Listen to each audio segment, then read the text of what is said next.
Mabilis na pagkilos ng pulisya ang nagbunsod sa pagkakaaresto sa 3 katao na sinasabing sangkot sa isang madugong insidente ng pananaksak na ikinasawi ng isang 41 anyos na lalaki sa Pantabangan, Nueva Ecija.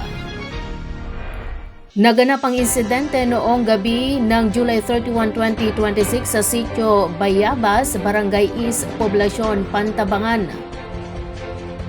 Matapos ang insidente, agad na nagsagawa ng tracker at follow-up operation ang mga operatiba ng Pantabangan Municipal Police Station upang matukoy at maaresto ang mga suspek.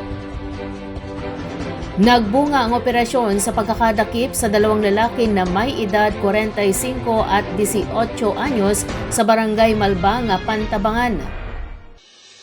Nadakip din ng mga otoridad ang isang 15 anyos na minor de edad na sinasabing sangkot sa naturang krimen. Kasalukuyang nakapiit sa custodial facility ng Pantabangan Municipal Police Station ang dalawang nasa hustong gulang habang inihahanda ang kaukulang kasong kriminal laban sa kanila. Samantala, ang minor de edad ay pinagkatiwala sa Municipal Social Welfare and Development Office o MSWDO alinsunod sa Republic Act No. 9344 o Juvenile Justice and Welfare Act. Patuloy ang imbestigasyon ng pulisya upang matukoy ang motibo ng pananaksak at makalap ang iba pang detalye na makatutulong sa pagbuo ng kaso laban sa mga suspek.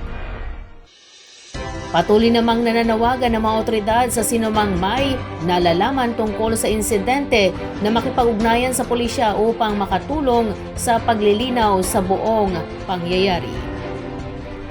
Kinilala na ng pulisya ang biktimang taxi driver na sa halip na makauwi ng ligtas matapos ihatid ang kanyang mga pasaherong balikbayan, nauwi nga sa trahedyang biyahe ng isang 57 anyos na taxi driver mula Pampanga matapos mahulog sa isang irigasyon sa Barangay San Andres, Llanera, Nueva Ecija.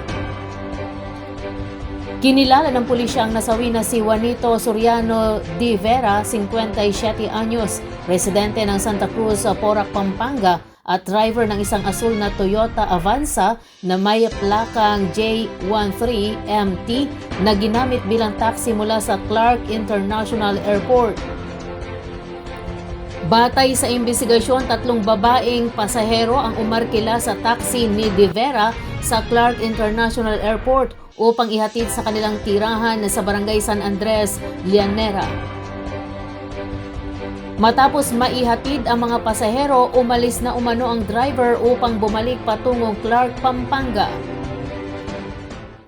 Ngunit bandang alas 2:40 ng madaling araw noong August 3, 2026, napansin umano ni Benjamin Aligado Tinawanaw ang asul na taxi na nakabaliktad at nahulog sa gilid ng isang irigasyon. Agad na ipinagbigay alam ang insidente sa Llanera Municipal Police Station o MPS at nakipag-ugnayan din sa Bureau of Fire Protection o BFP para sa rescue operation.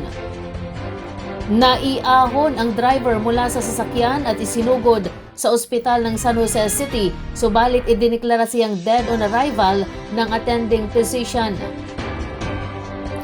Ayon sa paunang imbestigasyon ng Llanera Police, self-accident ang insidente. Tinitignan ng mga otoridad na posibleng nakaapekto sa insidente ang kondisyon ng lugar na madulas, mabato, madilim at makipot na daan, kung kaya't nawala ng kontrol sa manibela ang biktima. Posible umanong hindi napansin ng driver ang bandang likuran ng kanyang sasakyan habang umaatras dahilan upang tuluyang bumulusok ang taxi sa irigasyon. Samantala, naiahon na noong umaga ng Lunes ang taxi mula sa irigasyon at na-turn over na sa kumpanya nito.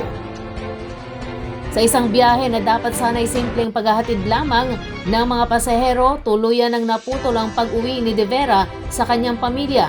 Isang trahedyang muling nagpaalala sa panganib na maaaring idulot ng madilim, makipot at madulas na mga kalsada, lalo na sa mga nagmamaneho sa 10 oras ng gabi.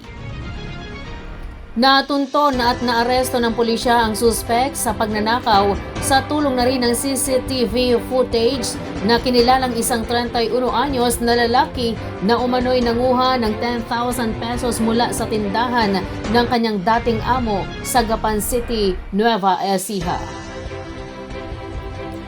Kinilala ni Gapan City Police Station Chief Lieutenant Colonel Wilmar M. Binag ang suspect na si alias Aris, residente ng Barangay Castellano, San Leonardo, Nueva Ecija. Ayon sa pulisya, pinasok umano ni Aris ang Eric's Agri Poultry Supply sa Tino Street, Barangay San Vicente na pagmamay-ari ng isang 39 anyos na negosyante mula Barangay Nieves, San Leonardo. Natuklasan ang insidente ng buksan ng biktima ang kanyang tindahan dakong alas 7 ng umaga kinaumagahan. Sa pagsusuri sa CCTV footage, nakita umanong pumasok ang suspect sa establishmento dakong 1:38 ng madaling araw matapos sirain ang bahagi ng bubong upang makapasok. Pagkapasok sa loob, dumiretso umano ang suspect sa opisina at kinuha ang 10,000 pesos cash mula sa cashier box bago mabilis na tumakas. Dahil sa mga kuha ng CCTV, agad na nagsagawa ng follow-up operation ang mga otoridad hanggang sa matukoy ang kinaroroonan ng suspect at tuluyang maaresto.